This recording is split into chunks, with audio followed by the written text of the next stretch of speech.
Learning channel. Smart learning channel या तुमच्या आवडत्या चॅनलवरती मी प्रतीक्षा तुम्हा सर्वांचं पुन्हा एकदा खूप खूप स्वागत करते. क्लास 9 चा सिलेबस आपण तुमच्यासाठी घेऊन आलेलो आहोत. त्यामधील चॅप्टर फर्स्ट आपण स्टार्ट केलेला आहे, तो आहे सेट्स. यामधील बेसिक कन्सेप्ट आपण क्लिअर केलेले आहेत. तसेच प्रॅक्टिस सेट 1.1 आणि 1.2 आपण सॉल्व्ह करून घेतलेला आहे. आज आपण प्रॅक्टिस सेट 1.3 सॉल्व्ह करणार आहोत. हा प्रॅक्टिस सेट एक्झामच्या दृष्टीने खूप महत्त्वाचा आहे, त्यामुळे स्टुडंट व्हिडिओ स्किप न करता शेवटपर्यंत पहा. प्रॅक्टिस सेट 1.3 क्वेश्चन फर्स्ट आहे. हा क्वेश्चन एक्झाम मध्ये 1 किंवा 2 मार्क्स साठी कंपल्सरी विचारला जातो. तर हा क्वेश्चन काय आहे ते आपण पाहूयात. If set A is equal to ABCDE, set B is equal to CDEF, set C is equal to B and D, set D is equal to A and E, then which of the following statements are the true and which are the false? खाली काही statement दिली आहेत. ती statement true आहेत की false आहेत हे आपल्याला सांगायचं आहे. तर फर्स्ट स्टेटमेंट पाहूया. C is subset of B. C हा B चा सबसेट आहे. आता हे ट्रू आहे की फॉल्स आहे आपण प्रूव्ह करूयात. इथे पहा, आन्सर मध्ये काय करायचं आहे, सेट फर्स्टली लिहून घ्यायचे आहेत. सेट सी काय आहे, सेट सी आहे बी अँड डी एलिमेंट्स आहेत.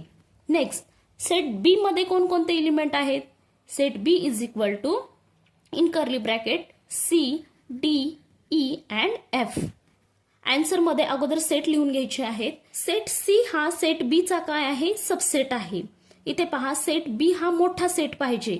ओके, आता इथे सेट बी हा मोठा सेट आहे आणि सेट सी हा लहान आहे. इथे पण लहान आहे. आता आपण पाहूयात, सेट सी मध्ये बी हा एलिमेंट आहे, तो सेट बी मध्ये आहे का, नाही. सेट सी मध्ये डी हा एलिमेंट आहे, सेट बी मध्ये आहे का, हो आहे.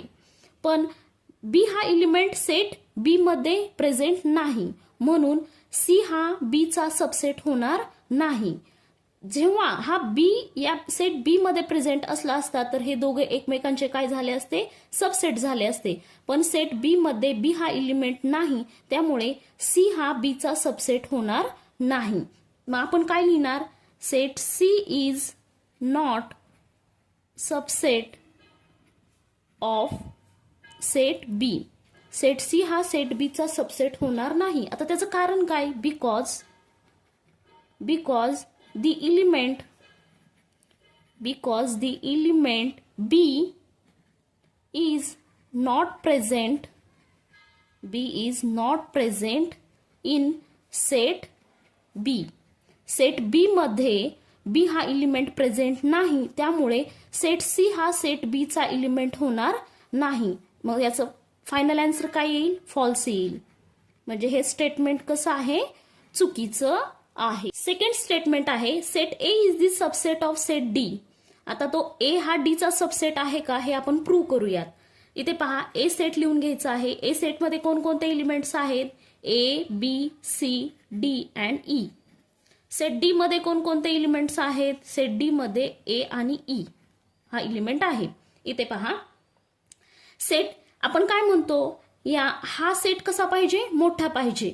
तर इथे डी हा कसा आहे, लहान सेट आहे आणि ए हा सेट आपल्याला लहान हवा असतो, पण इथे कसा आहे, मोठा आहे. तर आपण पाहूया, डी मध्ये ए मध्ये ए प्रेझेंट आहे, ए मध्ये डी मध्ये पण ए प्रेझेंट आहे, ए मध्ये ई प्रेझेंट आहे, डी मध्ये पण ई प्रेझेंट आहे. पण ए हा डी चा सबसेट होणार नाही, कारण ए मध्ये कोणकोणते एलिमेंट्स आहेत, अजून बी आहे, सी आहे, डी आहे. ते डी मध्ये आहेत का, नाही.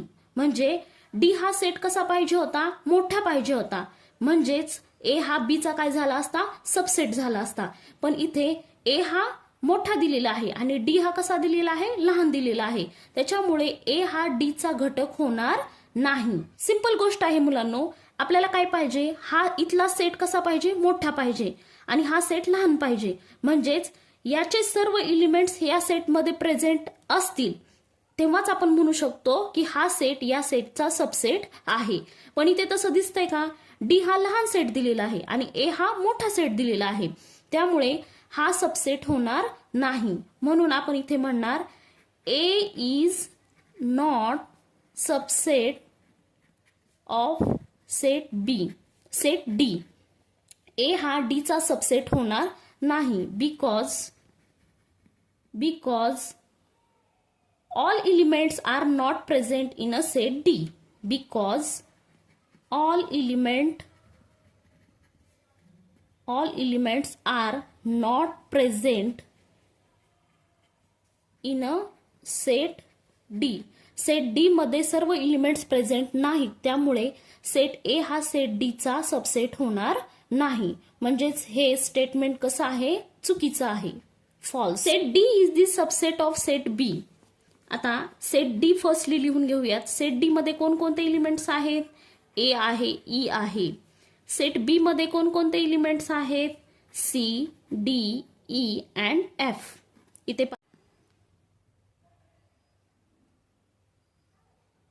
इथे पहा, आपण काय म्हणत असतो की हा सेट कसा पाहिजे, मोठा पाहिजे.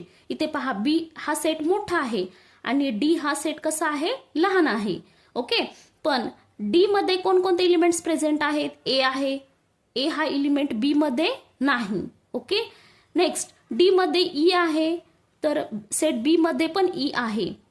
बघ, इथे पहा, आपण काय म्हणत असतो की हा सेट कसा पाहिजे, मोठा पाहिजे. इथे पहा, B हा सेट मोठा आहे आणि D हा सेट कसा आहे, लहान आहे. ओके, पण D मध्ये कोणकोणते एलिमेंट्स प्रेझेंट आहेत? A आहे. A हा एलिमेंट B मध्ये नाही.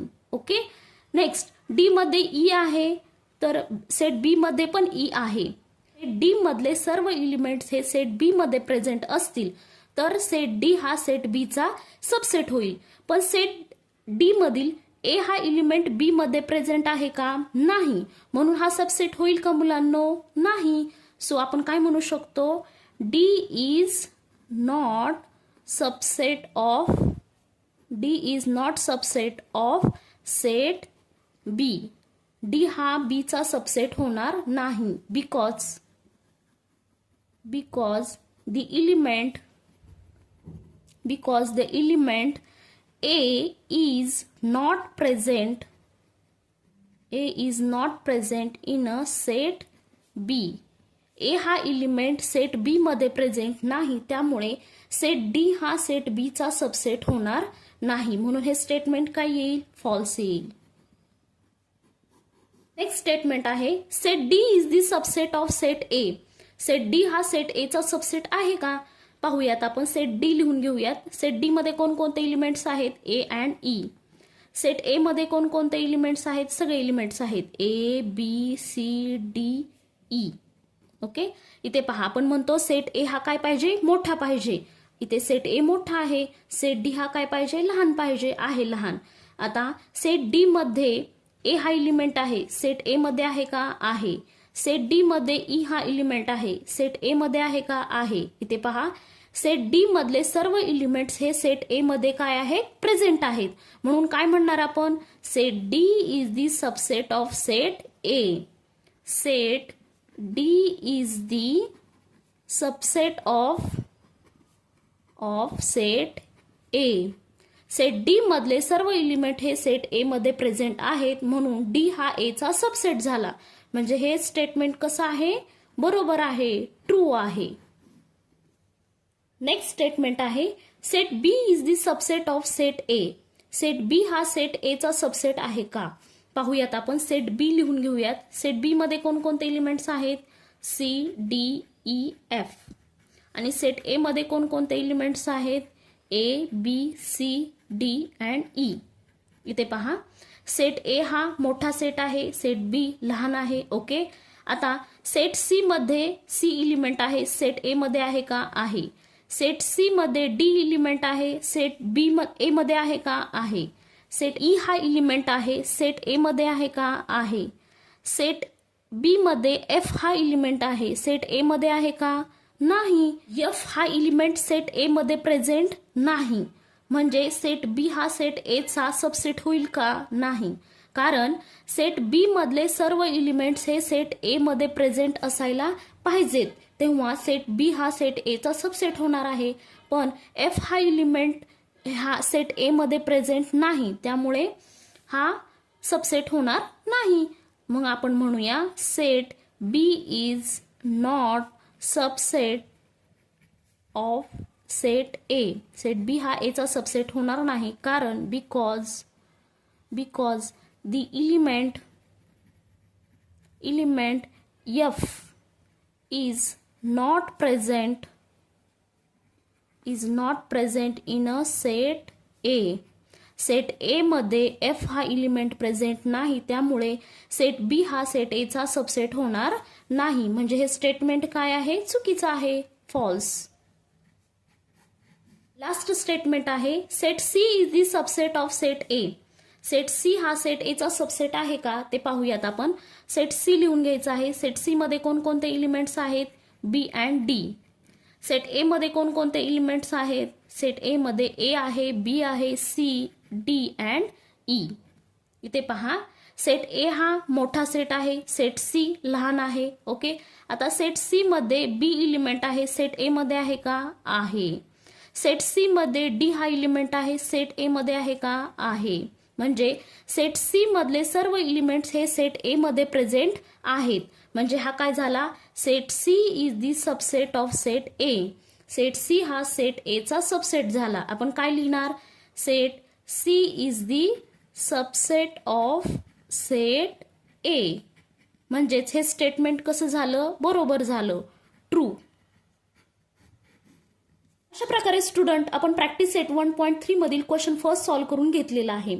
हा ट्रू फॉल्सचा क्वेश्चन एक्झाम मध्ये कंपल्सरी विचारला जातो 1 किंवा 2 मार्क्ससाठी. त्यामुळे हा क्वेश्चन तुम्ही रिवाइज करा. याच्यामध्ये तुमचे काही डाऊट्स असतील तर ते मला कॉमेंट्समध्ये नक्की कळवा. आणि असेच आपले एज्युकेशनल रिलेटेड व्हिडिओ पाहण्यासाठी स्मार्ट लर्निंग चॅनलला लाईक करा, शेअर करा अँड सबस्क्राईब करा. Thank you friends and bye.